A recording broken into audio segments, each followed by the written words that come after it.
One? Sounds good to me. Good. Guess this is everyone? All right. We are sorry about that. Just some technical difficulties, but we're off the ground. But we'll get this panel off the ground now. All right.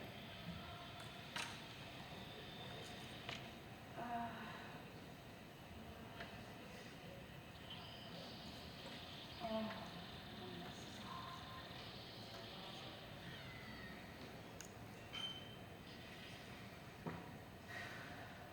all right, I'll start with introducing myself.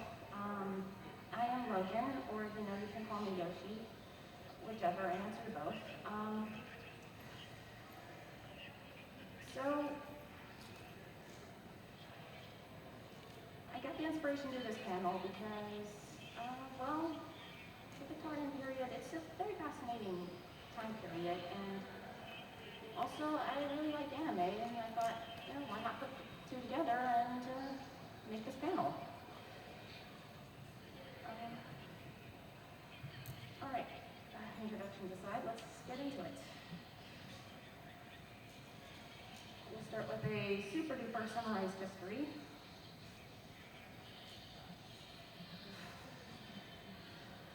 The Victorian period began in 1837,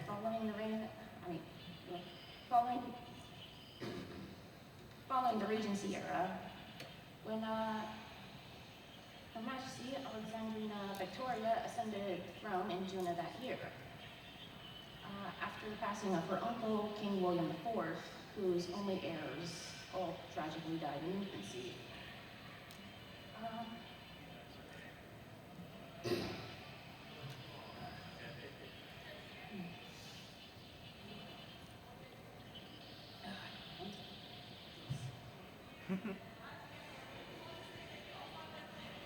It concluded with Victoria's passing in January of 1901.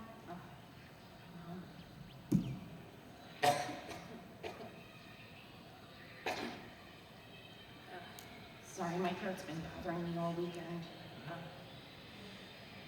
It's all good.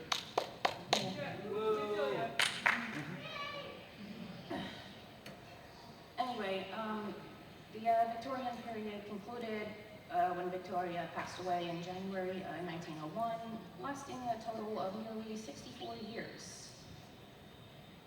Hers would be the longest reign of any British monarch until her great-great-granddaughter, Elizabeth II, was crowned in 1952 and reigned for about 70 years until she passed away in 2022. Whether or not any of her own descendants will surpass that, only time will tell, really.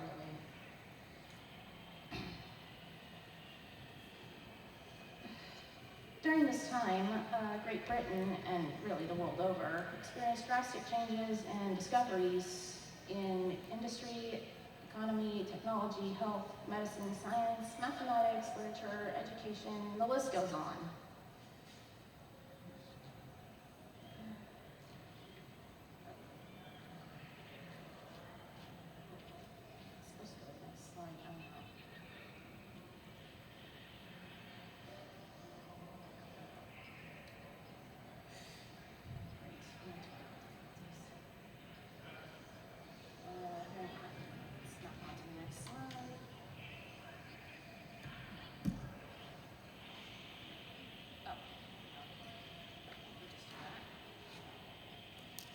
All right, found it.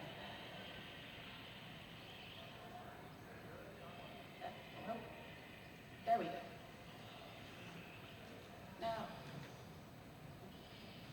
Now, there were many discoveries made and inventions conceived during this period, including, but not limited to, germ theory, evolution, central heating, electric lighting, telegraphs and telephones, underground railways, aka the subway, like the one we have here in DC, bicycle, moving pictures, x-rays, anesthesia, steam engines, the sewing machine, the internal combustion engine, and so much more. Seriously, the list was too long. We'd be here all year if I had to include every single thing.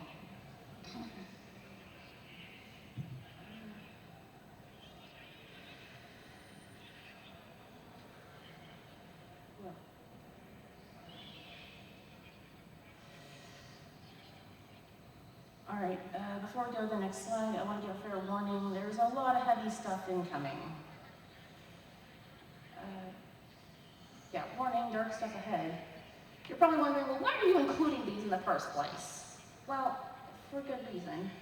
One, they are brought up in some of the examples that we'll get to later. And also, two, it's two sides of the same coin. There was a lot of good during this time period, but also a lot of bad too, and I only feel it right to address both sides. So, the sooner we get into that, the sooner we can go on to more good stuff, right? All right, with that, buckle up. First, colonization. While we have immense proof of countries trading with each other for centuries while maintaining mutual amicability and respect for the other's culture, we never heard much about it in history class. No, most of that time taught on the subject was dedicated to like this. Oh, whoops, I put them in the wrong order.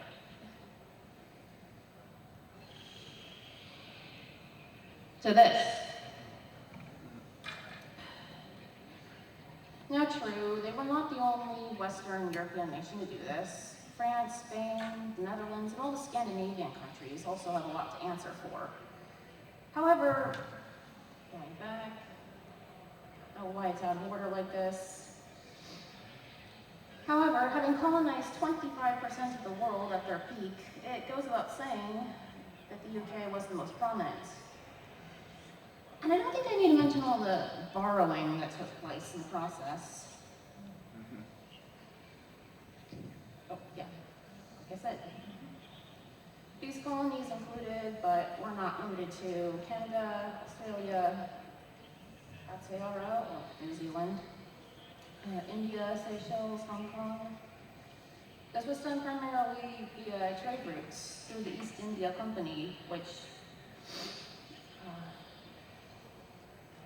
ran from 1600 and until 1874, which especially exploited trade with East and Southeast Asia and India.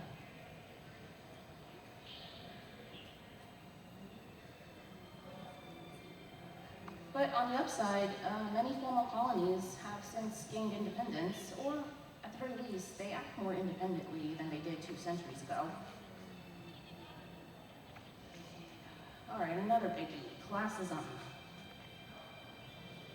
Victorian society revolved around rigid social class structures that was meant to contain people based on where they stood financially.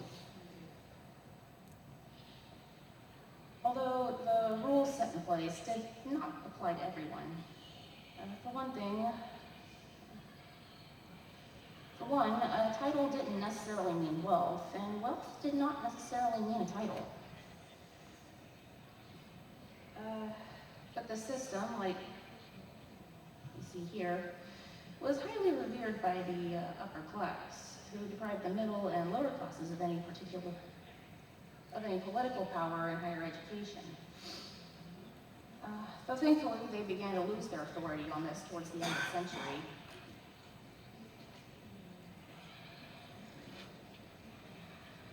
It was extremely rare, but still possible for one to raise one's station in life,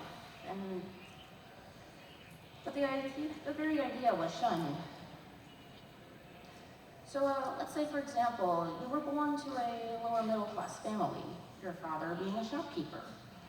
Odds are you were going to be lower middle class for the entirety of your life, and likely be a shopkeeper like your father was. The same would likely go for your children, and so on and so forth. About halfway through the century, the working class were able to establish trade unions, and middle class contributed the most to commerce and economy.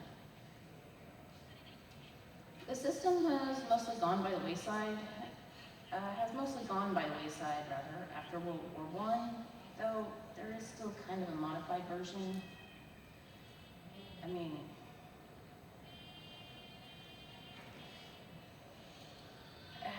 Anyway. Let's see how many more biggies we have here. Oh, just two? All right, halfway through, let's keep going. Another favorite, gender inequality. While husbands were generally considered the breadwinners of their family, there were many women who also worked.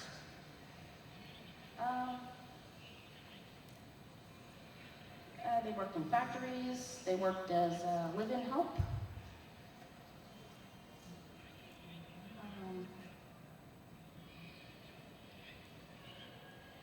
Sometimes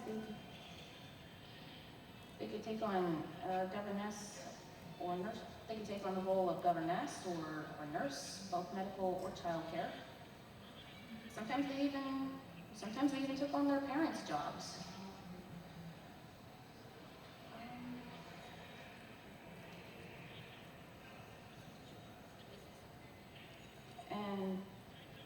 And some even were able to set up shop within their households. But that said, women were still given smaller wages compared to their male counterparts. And women were expected to become housewives and mothers and to only be concerned with maintaining the household.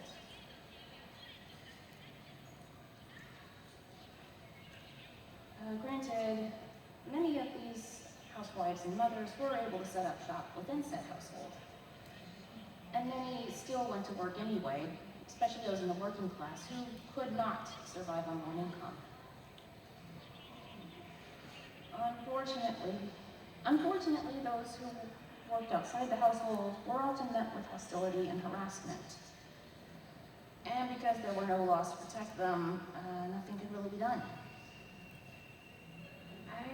I can't really imagine what they wouldn't have done to have our anti-discrimination laws back then.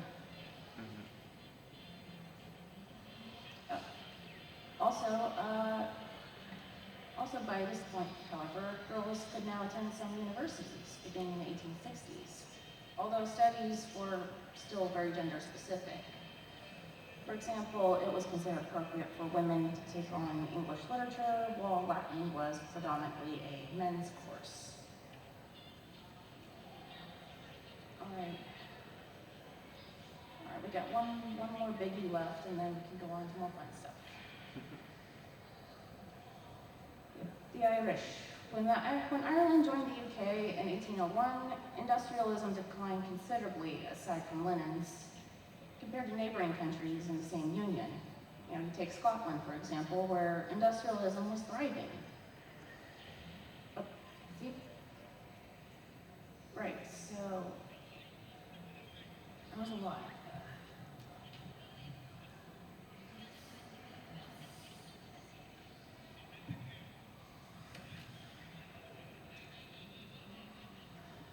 First, I think we all heard about this, the potato blight. Well, the potato is one of the more versatile vegetables out there and has loads of vitamins. Man cannot survive on one crop alone. And yet, they were forced to do just that.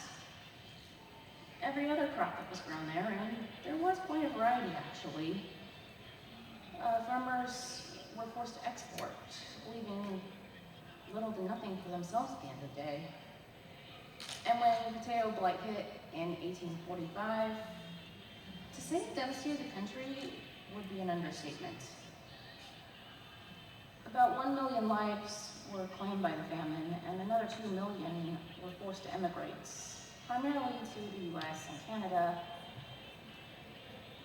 though some only went as far as England. Adding to this problem included, but again, not limited to, the absentee landlords. Most of the land that these potatoes were grown on were owned by the English, who rarely, if ever, stepped foot on Irish land, and therefore never truly took in the severity of the situation for themselves, presuming they even knew or even cared. And it doesn't end there. You also have the Coercion Acts, which simply put is a series of acts by the English Parliament that allowed more legal control over the masses. Upwards of 80 were enforced on Ireland in particular. And nearly all of these, the result of biased views of the predominantly English members of Parliament. Naturally, this all led to Bloody Sunday in 1887. The strain caused by all the above boiled over, and on 13th of November of 1887, protesters from the Social Democratic Federation and the Irish National League gathered in Trafalgar Square, demanding for the release of Irish MP William O'Brien and other Irish patriots. Now, in spite of the name, there were no casualties or any permanent injuries. Clashes also occurred on Wellington Street, Tavistock Street, Covent Garden, and the Haymarket. Now, there is a bit of good news to end off on. While they're not quite there yet, population in Ireland, both the Republic and Northern combined, is gradually returning to the pre-famine numbers. Now then, now that that's all out of the way, let's do more fun stuff. Going back to a lighter note, these are also explored in many of the examples, which again we'll visit later. Sorry about that. So we have the arts and literature. Melodrama and sensational drama boomed in popularity in the early and latter halves of the era, respectively. Music halls were frequented by hundreds, if not thousands, from all classes on the regular.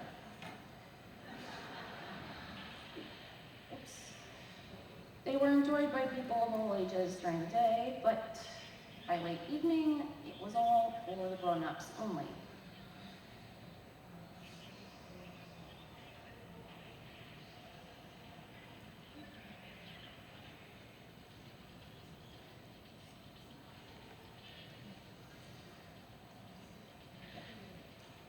Anyway,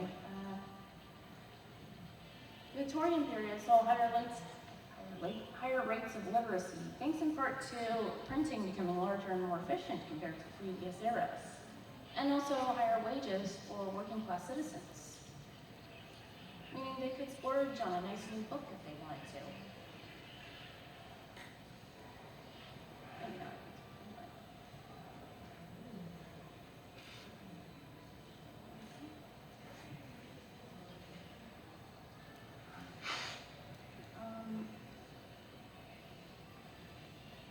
Some of the best known works came out of this era, which continue to influence writers today. I think we all know one off the top of our heads, Sherlock Holmes, who made his debut who also made his debut in 1887, with The Study in Scarlet. There were others too, of course, and like I said, they continue to influence writers today. Both because of their profoundness and also, I believe, because they are all now in the public domain and free for anyone to use.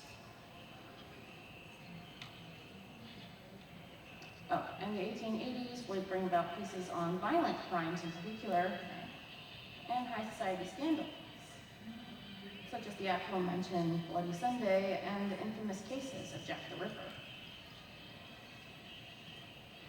Okay, this is another one I added. Because I thought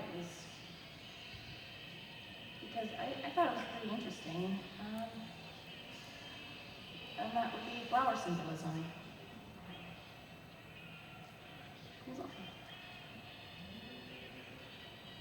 Is somebody on their phone right now? I think there's noise coming from the next panel over. Okay. Never mind.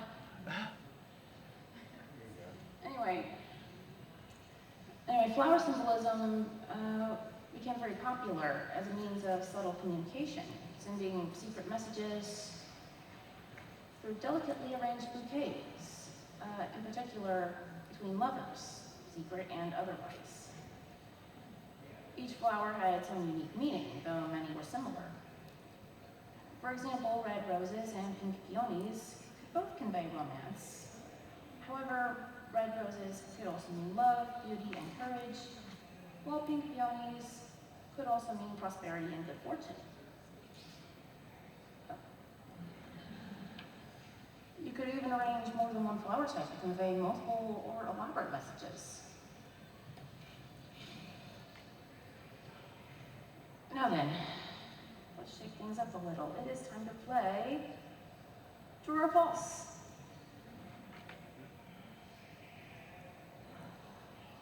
The rules of the game are simple. I'm going to show you a stereotypical statement about the Victorian era, and you are going to tell me by show of hands if it